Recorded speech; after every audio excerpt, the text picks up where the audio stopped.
வணக்கம் நண்பர்களே. இந்த வீடியோல யாரை பத்தி பார்க்க போறோம்னா கும்பராசிக்காரர்களை பத்தி பார்க்க போறோம். இது ராசி பலன் வீடியோ இல்ல. கும்பராசிக்காரனா யாரு, அவங்ககிட்ட மத்தவங்களை எப்படி நடந்துக்கணும் அப்படிங்கறத பத்தி சொல்றேன். இந்த ராசி பலன்ல எல்லாம் சொல்லுவான், கும்பம் என்பது உயர்வானது, கோபுரத்தின் கலசம் போன்றது, வணங்கத்தக்கது, தெய்வீகமானது. கும்பராசிக்காரன் எல்லாம் பாத்தீங்கன்னா அஜான பகவான தோட்டம், வட்ட முகம், அப்படியே பிரைட்டான பார்வை. அவன் சொல்றது பார்த்தா அந்த காலத்து அரவிந்த் சாமி மாதிரி சொல்லிட்டு இருப்பான். இப்ப பாரு, ஊருக்குள்ளார நாளைக்கு விட்டு நாளான்னைக்கு சாவர மாதிரி ஏதோ ரெண்டு ஒருத்தையும் சுத்திட்டு இருப்பான். அவனை யாரான்னு பாத்தீங்கன்னா அவன் தான் கும்பராசிக்காரன்.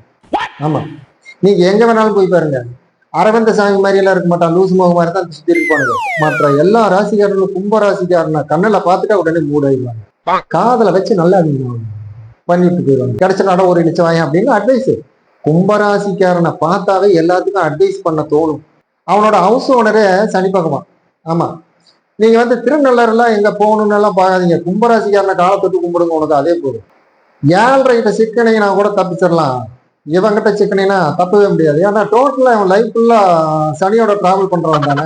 கும்பராசிக்காரன் எது செஞ்சாலும் அடுத்தவனுக்கு குற்றமாவே தெரியும். அவன் செய்யறது எதையுமே நீ எவ்வளவு நேர்த்தியா செஞ்சினாலும் அதுல ஒரு குற்றம் கண்டுபிடிச்சிட்டே இருப்பானுங்க. பாக்குறவங்களுக்குலாம் அதே தான் வேலையா இருக்கும். ஏன்னா இவரு சனி அந்த வேலையை பார்ப்பாரு. இவன் காலையில இருந்து புடிக்கிட்டே இருப்பான். சாயங்காலம் 5 மணிக்கு அவன ஒருத்த எல்லாத்தையும் அள்ளிட்டு போய் இது பூரா நான் முடுங்க ஆடினா அப்படின்னு சொல்லி எடைக்கு போட்டு கோட்டை குடிச்சிட்டு போயிடுவான். கும்பராசிக்காரனுடைய உழைப்பு அடுத்தவனுக்கு தான் உதவும் மொழியும் அவனுக்கு உதவாது.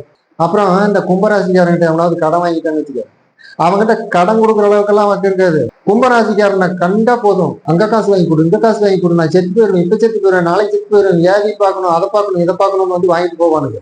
இவன்ட்டு இருக்காது, இவன் எங்களாச்சும் வார வெட்டி கந்துக்காரன்ட்ட வாங்கி கொடுத்துருப்பான். கும்பராசிக்காரன்ட்ட ஒருத்தன் பணம் வாங்கிட்டான்னா அவன் திருப்பி கொடுக்கறதா சரித்திரமே கிடையாது. ஏன்னு கேட்டீங்கன்னா, அவன் எவ்வளவு பெரிய கப்பல் வியாபாரியா இருந்தாலும் சரி, கும்பராசிக்காரன்கிட்ட கடனை கைமாத்தி வாங்கிட்டா 15 நாளையில திருப்பி கொடுத்துடணும். அப்படி கொடுக்கல அவன் திவால் ஆகி போயிடுவான். அவ்வளவுதான், அவன் முடிஞ்சு போயிடுவான். நீங்க வேணா பாருங்க, ஊருக்குள்ளார நல்லா வாழ்ந்து கெட்டவன் எவனாவது இருப்பான், அவனோட ஹிஸ்டரியை ஆராய்ச்சி பாருங்க, அவன் கடைசியா கும்பராசிக்காரன்ட்ட தான் கடனை கைமாத்த வாங்கியிருப்பான். நீ சிம்ம ராசிக்காரங்கிட்ட வச்சுக்க, விருச்சிக ராசிக்காரங்கிட்ட வச்சுக்க, நீ எவங்கிட்ட வேணாலும் வச்சுக்க, ஆனா கும்ப ராசிக்காரங்கிட்ட மட்டும் வச்சுக்காத, தப்பிக்க மாட்டேன். அவன் ஆல்ரெடி சனி பகவான தோல்ல தூக்கி தெரியறவன். கும்பராசிக்காரங்கிட்ட பார்த்து ஜாக்கிரதையா நடந்துக்கணும். அவ்வளவுதான் நான் சொல்லுவேன்.